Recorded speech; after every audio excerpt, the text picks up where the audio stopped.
had another Baha'i here in New York City, and I'm very glad to mention her. Her name was Carrie Marsh, and she was small and stocky and tough and muscular.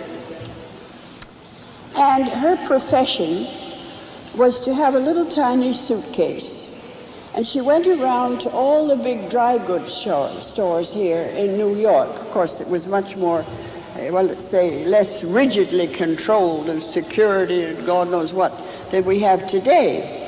And she used to go around with this little suitcase to the different counters. And she would open her suitcase, and it had safety pins and needles and thread and perhaps some aspirin tablets and things like that, notions.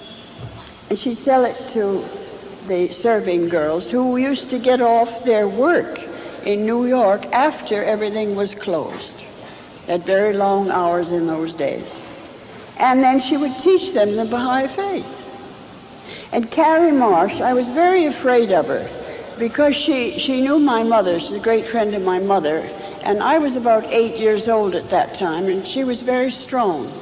And every time she came to see my mother, she'd hug and kiss me and almost break my ribs. So I was really quite timid about getting hugged by Carrie.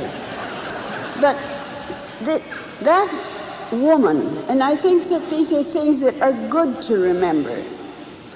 So help me God, Carrie Marsh could have sat next to a university professor at a dinner party and talk to him about the Baha'i faith on about the same level of comprehension as another university professor that was a Baha'i might have done. She knew the cause of God that well. And I think we have to remember that knowing the cause, least of all serving it and dying for it, is not confined to a university degree. It's not confined to being literate.